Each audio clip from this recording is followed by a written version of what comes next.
And now let's shift our focus to Nepal. Just days after Sushila Karki took charge as the country's interim prime minister, the country here is now slowly returning to normalcy, and this comes after days of violent demonstrations. In fact, on Saturday, Karki held intense back-to-back discussions with Gen Z leaders and political stakeholders, and all of these discussions aimed at calming tensions and charting the road ahead for the country. Sources close to the Prime Minister now say a cabinet expansion is also likely as early as today, with the swearing-in also expected immediately after a final decision has been taken on the same.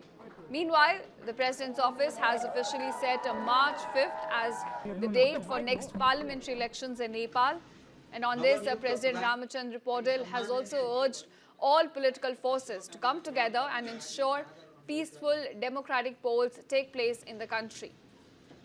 And meanwhile, in a startling revelation, Nepal's Supreme Court has now announced that critical judicial documents integral to nation's legal history were nearly destroyed during the recent student-led anti-government demonstrations.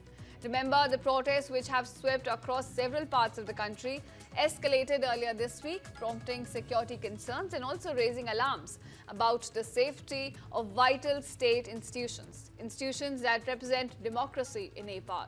Now, despite the close call, the court has now vowed to continue its work without delay. In fact, in a statement released on Thursday, Chief Justice Prakashman Singh Raut said, and I quote him here, "We remain steadfast and determined on the path of justice under all circumstances." Now, the Supreme Court here is expected to resume operations in full swing in the coming days, even as tensions remain high across Nepal.